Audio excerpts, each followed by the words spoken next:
بسم اللہ الرحمن الرحیم۔ شروع اللہ کا نام لے کر جو بڑا مہربان نہایت رحم والا ہے۔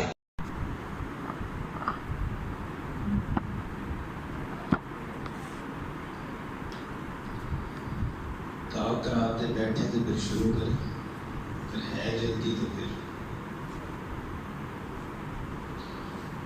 ایک نصیحت سمجھے، پیغام سمجھے۔ گزارش یہ ہے کہ اس رات کے اندر جس دعا کا انتخاب امام الانبیاء جناب محمد رسول اللہ صلی اللہ علیہ وآلہ وسلم نے کیا، اللہم انک عفو کریم تحب العفو فاعف عنا، اس دعا کو کثرت سے پڑھیں۔ انشاءاللہ اس دعا کے فوائد پہ بھی بات کریں گے کسی دن۔ اس دعا کی تفسیر کو پڑھتے ہوئے تقریباً 20 فوائد میں نے پڑھے ہیں، یعنی کہ اس دعا کو جو پڑھتا رہے گا 20 انعامات وہ دنیا اور آخرت کے حاصل کرے گا۔ تو اس لیے اس دعا کو جہاں اور دعائیں کرتے ہیں دل جمی کے ساتھ اس دعا کو زیادہ سے زیادہ پڑھیں، خصوصاً طاق راتوں کے اندر۔ اللہ تعالیٰ ہم سب کی مغفرت فرما دے، اور ہمارا یہ مل بیٹھنا اللہ تعالیٰ کل قیامت والے دن اپنے سائے کے نیچے کھڑے ہونے کا ذریعہ بنا دے۔ الحمد للہ والصلاة والسلام علی من لا نبی بعدہ۔ آج کے اس درس کے اندر آپ احباب کے سامنے امام الانبیاء جناب محمد رسول اللہ صلی اللہ علیہ وآلہ وسلم کے 2 خطبات کا ذکر کرنا ہے جو نبی علیہ السلام نے فتح مکہ کے موقع پر ارشاد فرمائے تھے۔ ابتدائی گفتگو اختصار کے ساتھ آپ احباب نے کل سماعت کی تھی۔ نبی علیہ السلام نے جو پہلے دن کعبۃ اللہ کی صفائی کے بعد نفل ادا کرنے کے بعد آپ علیہ السلام نے کعبۃ اللہ کے دروازے پر کھڑے ہو کر جو گفتگو کی، جو خطبہ دیا، پہلے اسے سماعت کر لیجیے، پھر دوسرے دن کا خطبہ اور کچھ چند وہاں کے معاملات اس موقع پر پیش آنے والے، اس کا بھی اختصار سے کچھ ذکر کریں گے۔ آپ علیہ السلام نے پہلے خطبے کے جو آپ کے الفاظ تھے 3 مرتبہ فرمایا، اللہ اکبر اللہ اکبر اللہ اکبر، لا الہ الا اللہ وحدہ لا الہ الا اللہ وحدہ صدق وعدہ ونصر عبدہ وحزم الاحزاب وحدہ لا الہ الا اللہ وحدہ۔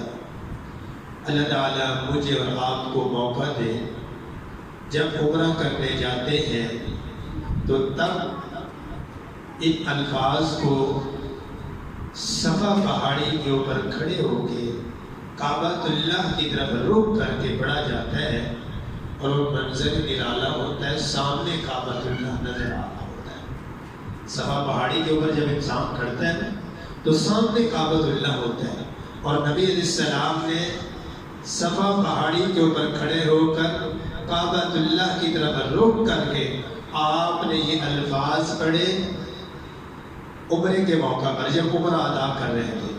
تو یہ پہلا جو خطبہ آپ کے سامنے رکھ رہا ہوں، یہ الفاظ آپ نے خطبے کے دوران بھی پڑھے، اور نبی علیہ السلام نے اس موقع کو بڑی اہمیت دی کہ صفا پہاڑی پر کھڑے ہو کے کعبۃ اللہ کی طرف جب رخ ہو، آپ اپنے اللہ سے رو رو کر دعائیں کریں، جتنی کر سکتے ہیں آپ کو اختیار دے دیا۔ تو خیر نبی علیہ السلام نے اللہ کی تعریفات، اپنے اللہ کے شکر کے الفاظ آپ نے رب العالمین کی وحدانیت سے کی، اللہ کی بڑائی سے کیے۔ یہ نہیں کہا کہ میں 10,000 کا لشکر لے کر آیا ہوں تو میں ان پر غالب آ گیا ہوں۔ یہ نہیں کہا مکہ والوں تم نے نکالا تھا، میری طاقت نہیں تھی، آج میں ساتھیوں کی طاقت کے ساتھ آ گیا ہوں، نہیں، بلکہ فرمایا اللہ بہت بڑا ہے، اللہ سب سے بڑا ہے۔ 3 مرتبہ یہ فرما کے فرمایا اللہ تعالیٰ اکیلا ہے، اس کا کوئی معبود نہیں، اس نے اپنا وعدہ سچ کر دکھایا، اس نے اپنے بندے کی مدد کی اور اکیلے ہی تمام گروہوں کو اللہ نے شکست عطا فرمائی۔ پھر فرمایا آگاہ رہ جاؤ، جاہلیت میں جو کام ہوتے تھے وہ تمام خرافات، خون مال کے مطالبات، یہ ساری چیزیں آج میں نے اپنے قدموں تلے روک دی ہیں۔ آج نہ کوئی جہالت کا قرض رہے گا، نہ جہالت کا کوئی سود رہے گا، نہ جہالت کا کوئی رسم رہے گی، نہ جہالت کے خرافات رہیں گے، نہ برادریوں کے اوپر غرور رہے گا، نہ کسی کے اوپر فخر رہے گا، نہ کوئی کالا کسی گورے کے اوپر فوقیت حاصل کر سکتا ہے، نہ کوئی گورا جو ہے کسی کالے کے اوپر فوقیت حاصل کر سکتا ہے۔ پھر آپ علیہ السلام نے فرمایا لوگوں یہ یاد رکھو کہ صرف حیثیت ان لوگوں کی ہے جو حاجی پانی پلانے والے ہیں، بیت اللہ کی خدمت کرنے والے ہیں، حاجیوں کی خدمت کرنے والے ہیں، ان کا شرف باقی رہے گا، ان کا اعزاز باقی رہے گا۔ اس کے علاوہ جتنے بھی جہالت کی امور ہیں آج میں نے سارے اپنے قدموں کے تلے روک دیے۔ اور پھر آپ علیہ السلام نے آگے فرمایا خبردار، قتل خطا کار جو ہوگا اسی کو سزا دی جائے گی، جو کوڑے ہوں گے یا لاٹھی کے ساتھ کسی کو مارا جائے گا تو اس کی دیت فرمایا 100 اونٹ ہے، ان میں 40 اونٹیاں ایسی ہونی چاہیے جن کے پیٹوں کے اندر بچے ہوں، یعنی کہ 40 اونٹیاں ان میں حاملہ ہونی چاہیے۔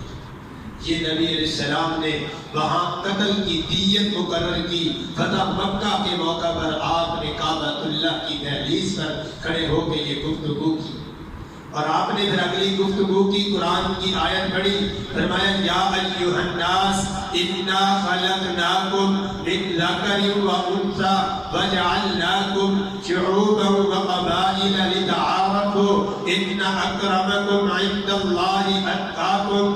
فرمایا اے لوگوں، بے شک اللہ نے تم سے جہلیت کی نحوست ختم کر دی ہے اور باپ دادا کا فخر غرور اللہ نے تم سے دور کر دیا ہے۔ لوگوں یہ یاد رکھ لو، ایک نیکوکار پرہیزگار اللہ کے ہاں معزز ہو سکتا ہے، دوسرا گنہگار بدبخت اللہ کے نزدیک وہ معزز نہیں ہو سکتا، وہ عزت والا نہیں ہو سکتا۔ اللہ کے ہاں کسی برادری کی عزت نہیں، کسی قبیلے کی عزت نہیں، کسی قوم کی عزت نہیں، اللہ کے ہاں عزت ہے۔ ان اکرمکم عند اللہ اتقاکم، جو جتنا زیادہ پرہیزگار ہو جائے گا میرے رب کے ہاں اتنا ہی معزز ہو جائے گا۔ پھر فرمایا ان اللہ خبیر علیم خبیر، بے شک اللہ جاننے والا بھی ہے اور خبردار بھی ہے۔ یہ تمہیں نہ رہے کہ دنیا والوں کی نگاہوں میں تو ہم متقی بن جائیں گے، ان کی نگاہوں میں تو ہم نیک بن جائیں گے، اللہ کی نگاہ میں اگر نہیں بن سکے تو ساری دنیا کے سامنے تم سجدہ ریز ہوتے رہو، کبھی عزت نہیں ملے گی۔ ایک دن آئے گا ذلت سامنے میرا رب ظاہر کر دے گا۔ کیا عبداللہ بن ابی نے نمازیں نہیں پڑھی تھی؟ اس نے مسجد بھی بنائی تھی، 11ویں سپارے میں آپ تفصیل سن چکے ہیں۔ کام اس نے بھی سارے کیے تھے۔ ہمارے معاشرے میں بس مشہور ہے کہ ابلیس نے زمین کا بچہ اپنا ایک جگہ نہیں چھوڑی تھی، کوئی ایک چپا نہیں تھا جہاں ابلیس نے عبادت نہ کی ہو۔ ایک بات عرض کر دو، میں نے تو احادیث کے ذخیرے میں سیرت کی برگردانی کرتے ہوئے یہ جملہ کہیں نہیں پڑھا، پتہ نہیں آپ نے کہاں سے پڑھا ہے۔ کہتے ہیں جی وہ زمین کا ایک چپا اس نے نہیں چھوڑا، عبادت کرتے کرتے کرتے کرتے اتنی وہ لکھنے والا کون تھا تو وہاں موجود کون تھا، خبر کس نے دی، کوئی خبر نہیں۔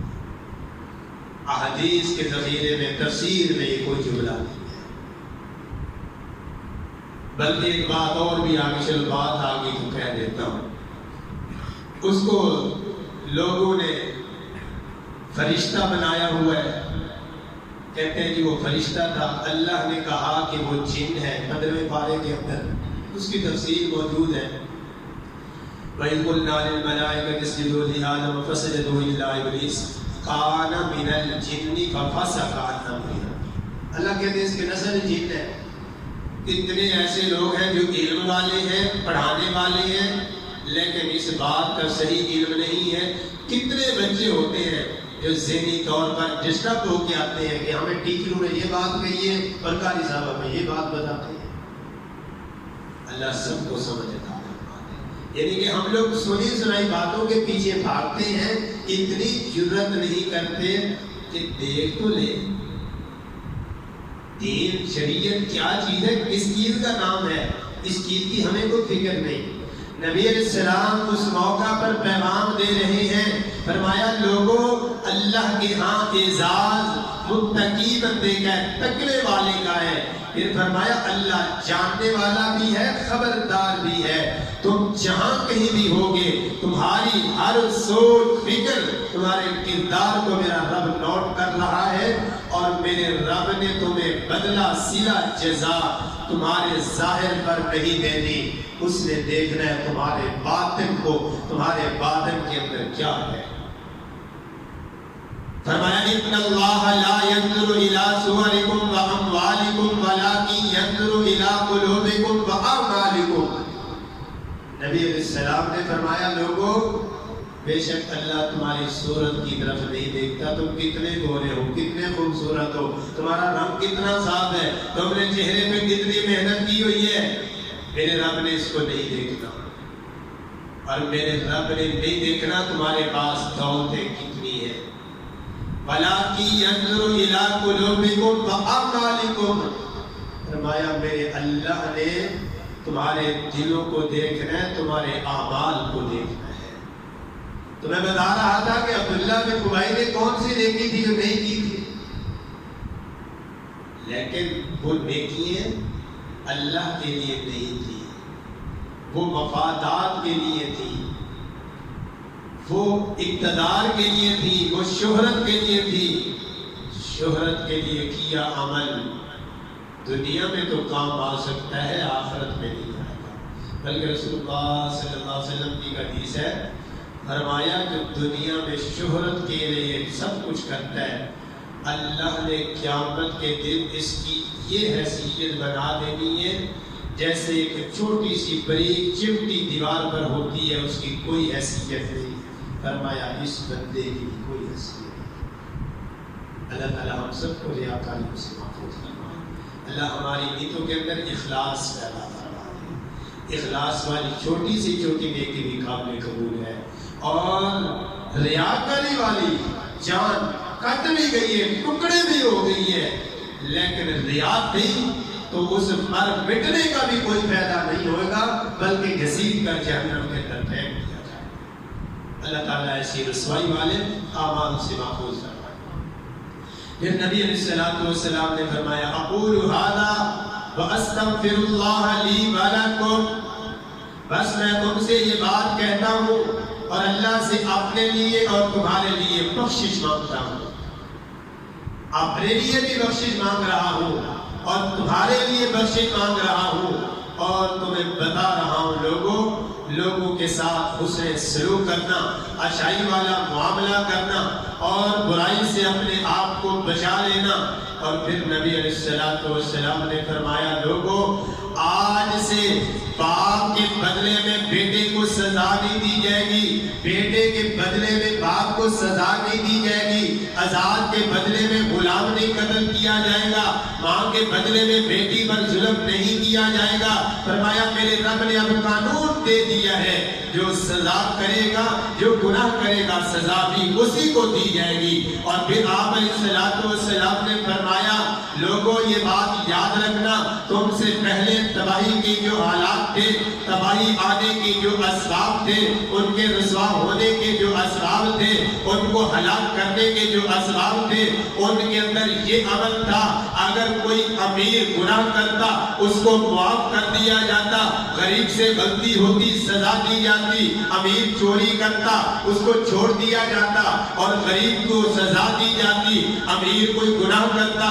اسے سزا سے بچا لیا جاتا، غریب کوئی گناہ کرتا اسے سرعام سزا دی جاتی۔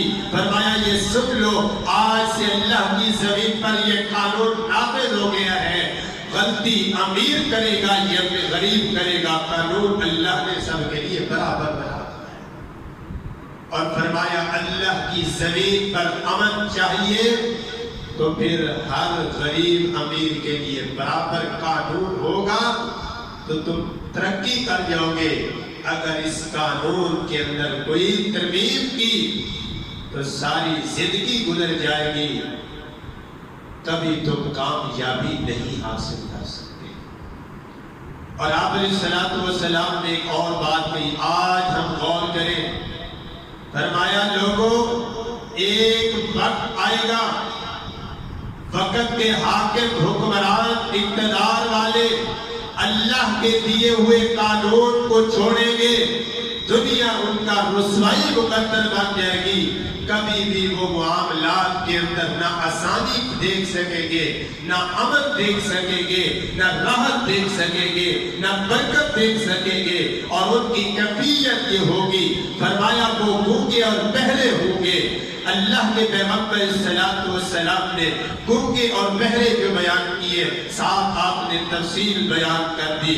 فرمایا نہ حق بات سننے کی صلاحیت رکھیں گے، نہ کہنے کی صلاحیت رکھیں گے، حق کو سنیں گے بھی نہیں اور لوگوں تک پہنچائیں گے بھی نہیں، اور نتیجہ یہ نکلے گا رب کی زمین برکات سے محروم کر دی جائے گی، امن سے محروم کر دی جائے گی، سکون سے محروم کر دی جائے گی، اور انسان کا جینا جو ہے وہ دوبر ہو جائے گا، مشکل ہو جائے گا۔ یعنی کہ نبی علیہ السلام نے قانون دے دیا، جیسے ہی اللہ نے اقتدار دیا، فتح دی، میرے پیغمبر نے رب کے قانون کو اسی وقت لاگو کیا۔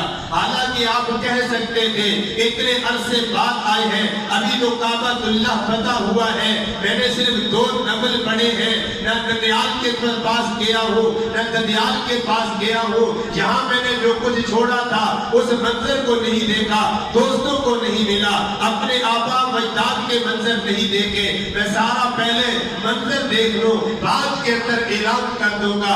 ابھی تو لوگوں نے آ کر میرے ہاتھ پر بیعت بھی نہیں کی، بیعت کر لیں گے پھر یہ اعلان کر دوں گا، نہیں، بیعت بھی بعد کے اندر ہوئی ہے، لوگوں نے آ کے معافیاں بھی بعد میں مانگی ہے، میرے پیغمبر علیہ السلام نے رب کا قانون کعبۃ اللہ کی دہلیز پر کھڑے ہو کے پہلے بیان کر دیا۔ کسی کی مخالفت سے نہیں ڈرے، کسی کی محبت سے نہیں ڈرے کہ ان کی محبتیں ختم ہو جائیں گی، اللہ کے قانون کو لاگو کیا۔ آج بھی اگر ہم ترقی چاہتے ہیں تو غلامی سے نکلنا ہوگا، یہی بدبختی ہے، غیروں کی غلامی قبول کر لیے، اپنے رب کے قانون کو چھوڑ دیا، رب کے قانون میں ترمیم کے لیے کوشش کرتا ہے اور غیروں کے لیے جھکتا جاتا ہے، ذلت اور رسوائی مقدر بنتی جا رہی ہے۔ میرے پاک پیغمبر علیہ السلام نے یہ گفتگو کی، آپ نے بتایا، اور آپ علیہ السلام نے اللہ کا قانون سمجھایا۔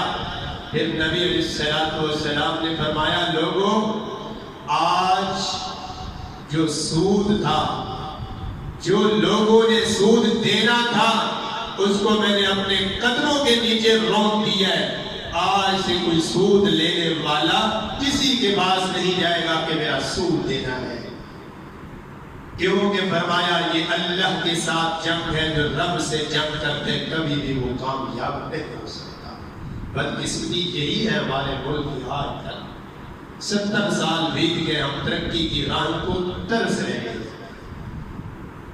جو مرضی آ جائے، جو مرضی کر جائے، جب تک رب کے ساتھ جنگ بندی بند نہیں ہوگی، امن نہیں آئے گا، راحت نہیں ملے گی، برکات نہیں آئے گی۔ جب تک اللہ کا دیا ہوا قانون انصاف والا لاگو نہیں ہوگا تب تک امن نہیں آئے گا۔ نبی علیہ السلام نے پھر فرمایا اگر کسی عورت نے چوری کی ہوگی اس کے بھی ہاتھ کاٹ دیے جائیں گے، کسی مرد نے کی ہوگی اس نے کے بھی ہاتھ کاٹ دیے جائیں گے۔ چوری کرنے والا کوئی امیر ہوگا یا غریب ہوگا، یہ قانون ان کے لیے برابر کا ہوگا۔ اس کے اندر فرمایا کوئی تمیز نہیں ہوگی، کوئی نرمی نہیں ہوگی۔ اور اس مقام پر میرے پیغمبر السلام نے ایک بڑی خوبصورت آپ نے تربیت کی۔ آپ علیہ السلام نے جب مکہ فتح کیا تو جو اسلام سے دور تھے انہوں نے مکہ کو چھوڑا، مکہ سے بھاگ نکلے کہ آج محمد رسول اللہ صلی اللہ علیہ وسلم فتح یاب ہو کر آگے ہیں۔ لوگوں نے پہلے ہی کرا دیا تھا، آج بدلے کا دن ہے۔ اکرمہ یہاں سے بھاگتے ہیں، یمن کی طرف جا رہے ہیں، راستے کے اندر کشتی پر سوار ہوتے ہیں، طوفان آ جاتا ہے، کشتی جو ہے مشکل کے اندر ہے۔ جو کشتی چلانے والا ملاح ہے وہ کہتے ہیں افلسو افلسو افلسو، لوگوں اپنی دعاؤں کو خالص کر لو، لوگوں اپنی دعاؤں کو خالص کر لو۔ اکرمہ ابو جہل کا بیٹا کہتے ہیں میں نے سمجھا شاید یہ کہہ رہا ہے اب صرف اکیلے لات کو پکارو، عزا کو نہیں پکارنا، حبل کو نہیں پکارنا، اور کسی کو نہیں پکارنا۔ میں اکیلے کو پکارنا لگا۔ اس نے پھر کہا افلسو، میں نے کہا شاید یہ کہہ رہا ہے ابھی لات کو نہیں تو عزا کو پکارنا، میں نے عزا کو پکارنا شروع کر دیا۔ اس نے پھر کہا اخلصو، لوگوں خالص ہو جاؤ۔ میں نے کہا ملا تیرا مقصد کیا ہے؟ فرمایا میں تمہیں بتا رہا ہوں اگر یہاں سے نکلنا ہے تو اکیلے عرش والے رب کو بتا، اس کے بغیر تمہارا چارہ نہیں۔ اکرمہ کہتے ہیں وہ بدبخت جس سے ہم مقابلہ کرتے ہوئے دوڑ کر آئے ہیں، آج جس نے دعوت دی تھی رب کی وحدانیت کی، اس کا یہی قصور تھا کہ دنیا والوں یہ زمین والے تمہارا کچھ نہیں کر سکتے، اگر تمہارے نفع نقصان کا مالک ہے تو عرش والا رب ہی مالک ہے، اس کو میں چھوڑ کر آیا ہوں اور تو مجھے دریا کے اندر، سمندر کے اندر، کشتی کی مشکل لہروں کے اندر کہتا ہے کہ اس اکیلے کو پکارو۔ چل میری سن لے، میں اکیلے کو پکار رہا ہوں، اکیلے کے سامنے التجا کر رہا ہوں، اب کشتی آگے نہیں جائے گی، کشتی کو میں پیچھے لگا دے، کشتی کو پیچھے کنارے کے اوپر لگا دے، اب آگے نہیں جانا۔ اللہ کہتے ہیں خیر ہے، کہا جس سے دوڑ کر آیا ہوں، جس سے بچنے کے لیے نکلا تھا، اس رب کی پہچان تو یہاں سمندر کی لہروں نے کرا دی ہے، اب آگے جانے کی ضرورت نہیں، پیچھے بھیج دو۔ اسی محمد رسول اللہ صلی اللہ علیہ وسلم کا کلمہ پڑھیں۔ یہ کلمہ واپس آ رہے ہیں، بیوی پہلے مسلمان ہوگی، یہ کلمہ پڑھ لی ہے، میرے اللہ نے آسمان سے وحی اتاری، محبوب جی اسلام کا جو سب سے بڑا دشمن تھا آج اس کا بیٹا اسلام کی دولت سے مالا مال ہونے آ رہا ہے۔ میرے پاک پیغمبر اسلام کی شفقتوں پر، محبتوں پر، آپ کے اتنے پیارے تربیت والے انداز پر قربان جائیے۔ فرمایا میرے ساتھیوں کی جماعت 10,000 کا لشکر کھڑا ہوا ہے، ابو جہل کا بیٹا اکرمہ اسلام قبول کرنے آ رہا ہے، جتنی دیر وہ اس محفل کے اندر رہے اس کے باپ کے خلاف بات نہ کرنا۔ اتنی خوبصورت تربیت کر دی، کاش اللہ ہمارے دلوں میں یہ باتیں اتار دے۔ چاہے جتنا برا ہے باپ ہی تھا، ہو سکتا ہے کہ آپ کی اس کے خلاف گفتگو اس کو اسلام سے پھر دور کر دے، شیطان اس کے اوپر بار کرے کہ تو جس کے لیے آیا ہے اس کے ساتھی تو تیرے باپ کو برا بھلا کہہ رہے ہیں اور تم اسلام قبول کرنے آیا ہوا ہے۔ فرمایا نہیں میرے ساتھیوں، جب تک اکرمہ اس محفل میں رہے گا تب تک اس کے باپ کے متعلق بھی کوئی بات نہیں کرنی۔ اور پھر یہی اکرمہ تھا جب اسلام کے خلاف جنگیں لڑی، ایک جنگ میں جب زخمی ہو گئے پانی کی صدا دی، پانی لانے والا پانی لایا، اکرمہ کے قریب پانی کیا، اکرمہ کے کانوں سے دوسرے بے بس کی آواز سنائی دی کہ مجھے پانی چاہیے۔ اکرمہ کہتے ہیں مجھے نہیں دو، جو اب بلا رہے پانی اس کو دے دو۔ راوی کہتے ہیں میں دوسرے کے پاس پہنچا تو تیسرے کی آواز آئی پانی چاہیے۔ میں تیسرے کے پاس پہنچا، اس نے کہا جس نے پہلے مانگا اس کو دے۔ فرماتے ہیں میرے چکر لگانے میں تینوں ہی اللہ کے پاس پہنچا، یعنی کہ رب کے پاس جاتے ہوئے بھی احساس کا درس دے گئے کہ اس کو ضرورت ہے تو اس کی ضرورت پوری کر لے، میں برداشت کر لوں گا۔ اللہ ایسی برداشت ہم سب کو نصیب کرے۔ اگر ہم روزے رکھ کے برداشت نہ سیکھیں، اعتکاف کر کے برداشت نہ سیکھیں، اپنے رب کو راضی کرنے کی بجائے ہم اپنا احساس اپنے اندر نہ پیدا کریں تو پھر ہم نے کیا سیکھا ہے؟ یہ سب سے بڑی اہمیت والی بات ہے۔ احساس تو یہ ہے نا کہ ہم اپنے اندر بھوک کا احساس پیدا کریں۔ آمنہ کے لال نے بھوک کیسے برداشت کی، اسے پیاس کیسے برداشت کی تھی، دوسروں کے لیے احساس کیسے کرتے تھے؟ اگر ہمارے اندر نہیں تو پھر ہم نے کیا حاصل کیا؟ اللہ اکبر۔ نبی علیہ السلام نے ایک موقع پر فرمایا بلا تزر وازرۃ وزر اخری، قرآن کی آیت بھی ہے کہ لوگوں قیامت کے دن کوئی بوجھ اٹھانے والا دوسرے کا بوجھ نہیں اٹھائے گا۔ صحابہ کرام فرماتے ہیں جب سے ہم نے یہ پیغام سنا تھا ہم سواری پر بیٹھے ہوتے، اگر ہمارے ہاتھوں سے کوڑا گر جاتا تو ہم اس کو بھی خود اتر کر اٹھاتے، دوسرے کو نہیں کہتے تھے یہ نہ ہو کہیں یہ میرا بوجھ کیسے اٹھائے گا، اگر آج اس کے پاس نیکیاں میری چلی گئی تو میں اس کا بوجھ کیسے اٹھاؤں گا۔ لیکن نبی علیہ السلام نے کعبۃ اللہ کی دہلیز پر کھڑے ہو کے جو تربیت کی تھی، اس صحابہ کرام رضوان اللہ علیہم اجمعین نے اپنی جان دیتے وقت بھی اس پر عمل کر کے دکھایا ہے۔ اللہ ہمیں بھی ایسا عمل کرنے والا بنا۔ پھر نبی علیہ السلام کی گفتگو ختم ہوئی، آپ نے تربیت کی، آپ وہاں رہے، نمازیں پڑھائی نبی علیہ السلام نے، اور آپ نے اس دن ایک وضو سے 5 نمازیں پڑھائی۔ یہ نہیں ہے کہ ایک ہی دفعہ ساری پڑھا دی، وقت پر پڑھائی، لیکن آپ کی سیرت یہ سبق دے رہی ہے کہ جس کے اندر اتنی صلاحیت ہے وہ صبح وضو کرتا ہے اور اس کے بعد وہ شام تک اس کا وضو نکلتا ہے، جی بسم اللہ، اس پہ کوئی پابندی نہیں،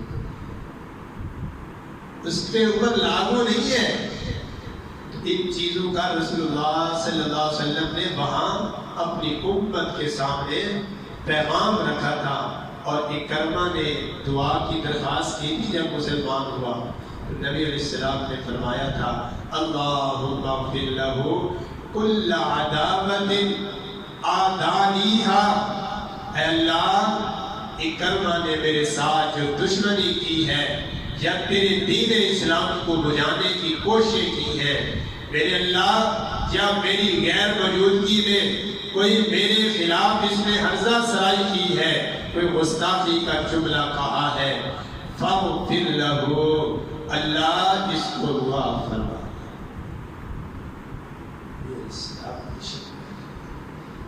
اکرمہ کہتے ہیں مجھے اس سے بڑی خوشی اور کوئی نہیں ہوئی تھی، کیونکہ آمنہ کے لال علیہ السلام نے میرے لیے مغفرت کی دعا کی۔ پھر ہندا جانتے ہو کون عورت کی، سب کے علم کے اندر ہوگا، اس عورت کے اوپر سب سے زیادہ عرضہ سرائی ہوتی ہے سوشل میڈیا پر۔ ابو سفیان کی بیوی تھی، نبی علیہ السلام کی ساس محترمہ تھی۔ دنیا والوں کی ساس کے متعلق کوئی بات کرے تو تب تک گھر نہیں پہنچتا تب تک بدلہ نہ لے کہ گھر والوں کو بھی منہ دکھانا ہے۔ آمنہ کے لال علیہ السلام کی ساس پہ عرضہ سرائی کرتے ہو، کسی کے طبیعت کے اوپر اثر ہی نہیں ہوتا۔ مکمل نقاب کیا ہوا ہے، پردہ مکمل کیا ہوا ہے، اور ام حبیبہ جو نبی علیہ السلام کی بیوی تھی اس کی والدہ ہے، امیر معاویہ رضی اللہ عنہ کی والدہ ہے۔ آئی نبی علیہ السلام کو سلام کیا، کہا اللہ کے محبوب میں زندہ ہوں۔ کیا سمجھتے ہو پیغمبر کے زخم تازہ نہیں ہوئے؟ وہ خاتون ہے جس نے غزوہ احد کے موقع پر جناب امیر حمزہ رضی اللہ تعالیٰ کو شہید کرایا تھا۔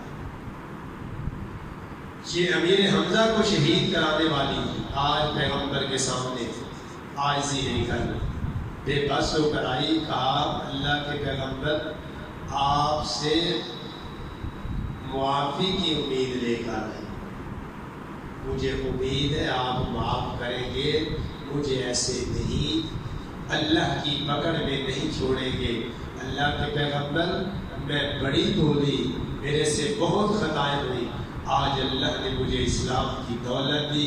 محبوب جی میں نے خواب دیکھا کہ ایک سورج نے میرے اوپر روشنی کی ہوئی ہے اور سایہ کیا ہوا ہے، لیکن روشنی مجھے نظر آتی ہے، سایہ نظر آتا ہے، میں سایہ تک پہنچ نہیں پاتی۔ یعنی کہ یہ محسوس ہو رہا ہے کہ یہ سایہ ہے، جب میں سایہ کی طرف جاتی ہوں تو سایہ کے نیچے پہنچ نہیں سکتی۔ اللہ کے پیغمبر میری یہ خواب کی تعبیر جس دن آپ تشریف لائے، نبی علیہ السلام نے فرمایا اللہ ہندا کی بکریوں میں برکت دے دے۔ ہندا کہتی ہے اس کے بعد ہمارے پاس بکریوں کے بچے ختم نہیں ہوئے، پیغمبر کی دعا کو اللہ نے ایسے قبول کیا کہ پہلے ہمارے پاس بکریوں کے بچوں کی کمی تھی، جب پیغمبر نے دعا کر دی پھر ہمارے پاس بکریاں ختم ہی نہیں ہوتی تھی، بچے اتنے زیادہ ہو گئے تھے کہ اللہ کے پیغمبر نے میرے لیے دعا فرمائی۔ یعنی کہ نبی علیہ السلام نے اس کی معافی کو بھی قبول کیا، پھر اس کے لیے دعا بھی برکت کی کر دی اور اللہ نے برکات سے بھی نواز دیا تھا۔ آگے ذرا اگلے خطبے کے چند الفاظ آپ کے سامنے رکھتا ہوں۔ نبی علیہ السلام نے پھر دوسرے دن جو خطبہ دیا اس کی پہلی بات آپ نے کہی یا ایھا الناس ان اللہ عز وجل حرم مکہ یوم خلق السماوات والارض فہی حرام من حرام اللہ تعالی الی یوم القیامہ۔ فرمایا لوگوں اللہ نے مکہ مکرمہ کو حرمت اس دن دی تھی جس دن میرے اللہ نے زمین و آسمان کو بنایا تھا۔ سورۃ توبہ کے اندر اس کی تفصیل آپ احباب کئی دفعہ سماعت کر چکے ہیں، اس طرف جائیں تو پھر وقت کافی اور ادھر چلا جائے گا۔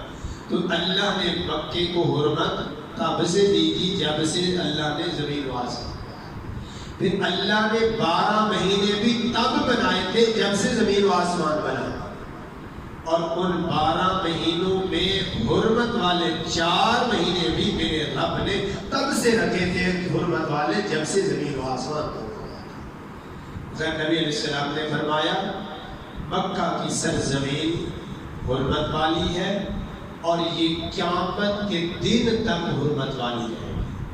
یہ نہیں ہے کہ سمجھو شاید کہ پیغمبر کی زندگی میں تو حرمت والی ہے، پیغمبر کے بعد حرمت ختم ہو جائے گی، یا خلیفوں کا دور آئے گا تو حرمت والی، خود چلے جائیں گے تو حرمت ختم ہو جائے گی، نہیں بلکہ فرمایا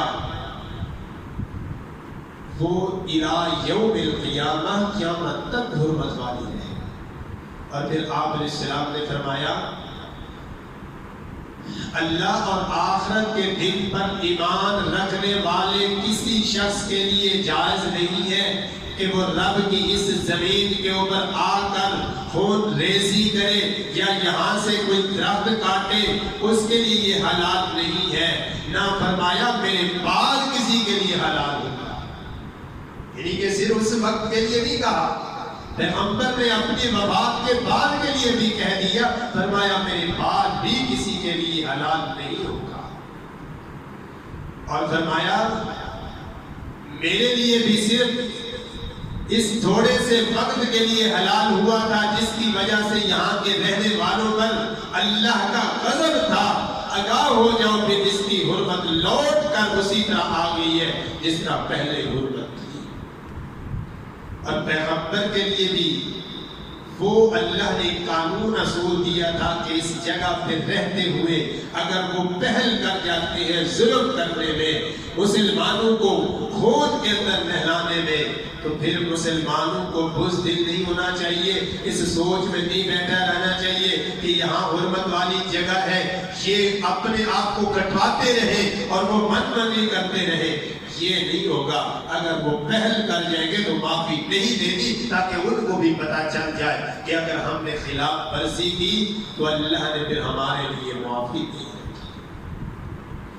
پھر نبی علیہ السلام نے فرمایا، جو تم میں سے کہے کہ اللہ کے رسول نے بھی مکہ میں قتال کیا تھا، تم کہہ دینا اللہ تعالیٰ نے اسے اپنے رسول کے لیے حلال کیا تھا، تمہارے لیے حلال نہیں کیا۔ اور یہ جملے آج بھی آپ سنتے ہو، یعنی کہ اسلام کے لیے تو حرزہ سرائی میں لوگ تیار بیٹھے ہیں، ایسے ایسے جملے چنتے ہیں جن کو سمجھانے کی ضرورت ہوتی ہے۔ اب کوئی بندہ کہہ دے نبی علیہ السلام نے کیا تھا، وہ تو آپ نے کیا، اس کا مطلب پھر جائز تھا، یعنی کہ حدیث کا ایک حصہ لے وہ بیان کرتے، عام بندہ جو ہے جس کے اندر علم نہیں ہوگا وہ پریشان ہو جائے گا۔ پیغمبر نے قیامت تک کے لیے اس کا حل رکھ دیا، فرمایا اسے کہہ دینا وہ اللہ نے اپنے رسول کے لیے حلال کیا تھا، اب تمہارے لیے کوئی حلال نہیں ہے۔ اور پھر فرمایا کہ یاد رکھو کہ اللہ تعالیٰ نے اب قصاص اور دیت کے قانون بنا دیے ہیں، تم میں سے کوئی دوسرے پر کوئی ظلم نہیں کرے گا، کوئی زیادتی نہیں کرے گا۔ اور نماز فجر کے بعد طلوع آفتاب تک آپ علیہ السلام نے گفتگو کی، اور پھر فرمایا کہ جب فجر کی نماز ہو جائے، فجر سے جب تک سورج طلوع نہیں ہوتا، طلوع آفتاب تک کوئی نماز نہیں، نماز عصر کے بعد جب تک سورج غروب نہیں ہو جاتا کوئی نماز نہیں۔ کسی عورت سے اس کی پھوپھو اور خالہ کی موجودگی میں نکاح نہیں کیا جائے گا۔ اسی طرح کسی عورت کے لیے اپنے شوہر کے مال میں سے اس کی اجازت کے بغیر کوئی عطیہ دینا فرمایا اس کو جائز نہیں ہے۔ پیغمبر صلی اللہ علیہ وسلم نے پھر فرمایا زمانہ جاہلیت والے جو تمہارے رسومات تھے وہ بھی ختم ہو گئے ہیں، اور کسی کے لیے جائز نہیں ہے کہ وہ کسی کے اوپر فخر کرے، کہ اس کو نیچا دکھائے، یا فرمایا وہ اپنے لیے کوئی مقام بنائے۔ فرمایا کسی مومن کو کافر کے بدلے میں بھی قتل نہیں کیا جائے گا۔ کافر کی دیت مسلمان کی دیت کی نصف ہے، اور آگاہ رہو اسلام کے شغار ہے۔ اور فرمایا اسلام کے اندر جو نکاح شغار ہے وہ بھی نہیں ہوگا۔ اور آج اللہ معاف فرمائے ہمارے معاشرے میں یہ زیادہ بڑھتا جا رہا ہے۔ نکاح شغار یہ ہوتا ہے کہ پابندی عائد کر دی جاتی ہے کہ تو رشتہ دے گا تو میں بھی دوں گا، اگر تو نہیں دے گا تو پھر رشتہ بھی نہیں ملے گا۔ اس کے اندر پھر ساری چیزیں ختم ہو جاتی ہیں، وہی ساری شرائط ہوتی ہے جو ادھر کی ہیں وہ ادھر کی ہیں۔ اس کو کہتے ہیں نکاح شغار۔ پیغمبر نے فتح مکہ کے موقع پر اس کے لیے بھی فرما دیا کہ یہ بھی نہیں ہوگا، اور آپ علیہ السلام نے پھر فرمایا کہ لوگوں کہ کوئی انسان کسی کے اوپر مشقت نہ ڈالے، اس کی بھی اللہ نے تمہیں اجازت نہیں دی۔ اور فرمایا کہ یاد رہو، آگاہ رہو کہ اللہ نے تمہارے لیے تمہیں جو دین کی نصیحتیں کی ہے اس کو قبول کرنا، اسی کے اندر ہی تمہارے لیے عافیت ہے۔ اس کے علاوہ دنیا کے کسی طریقے کے اندر تمہارے لیے عافیت نہیں ہے۔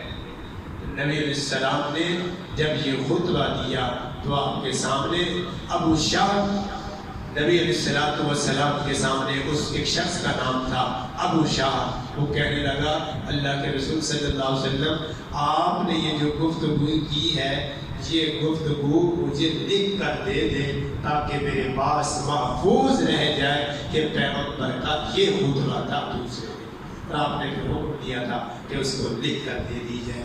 اللہ سے دعا ہے جو چند باتیں عرض کی ہیں اللہ عمل کی توفیق عطا فرما دے۔ اور نبی علیہ السلام نے عورتوں سے بھی بیعت لی تھی، مردوں سے بھی لی تھی۔ عورتوں سے کہا تھا کہ میں ہاتھ نہیں ملاتا، ہاتھ نہیں ملایا تھا، بغیر ہاتھ کے آپ نے زبانی ان سے بیعت لی تھی۔ ایک پردہ لٹکا ہوا تھا، پردے کی بیک سائڈ پہ عورتیں تھیں، ایک عورت نے ہاتھ آگے کیا اور اس میں نبی علیہ السلام نے یہ بات بھی کہی تھی کہ مرد اور عورت کے ہاتھ میں کوئی فارق تو کر لو، یعنی کہ مرد کا ہاتھ صاف ہے، کچھ لگا ہوا نہیں، عورت کا کام ہے وہ مہندی لگا لے۔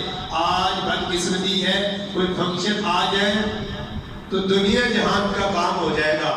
محمد رسول اللہ صلی اللہ علیہ وسلم نے کہا کہ فرق کر لو تو پیغمبر کے دین پر فرق کوئی نہیں کرتا۔ اللہ ہمارے معاشرے کو توفیق نصیب فرمائے۔ خاص کر کے جب کہیں آنے جانے والی کوئی عورت ہے، اس پر اتفاق ہے اہل علم کا، جو باہر گھر سے زیادہ باہر آنے جانے والی عورت ہے اس کو کم از کم ہاتھوں پہ مہندی لگانی چاہیے، تاکہ جب وہ باہر جائے تو اس کے ہاتھ اور مرد کے ہاتھ کی پہچان کرے۔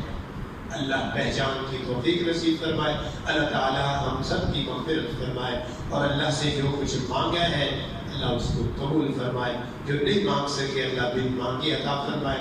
رب العالمین یہ رات ہم سب کے لیے بخشش کا ذریعہ بنا دے، ہمارے والدین کے لیے، اساتذہ کے لیے، جتنے بھی ہمارے دوست احباب عزیز و قارب اس دنیا سے چلے گئے، اللہ ہم سب کی مغفرت فرمائے۔ اقول قولی ھذا والحمد للہ رب العالمین۔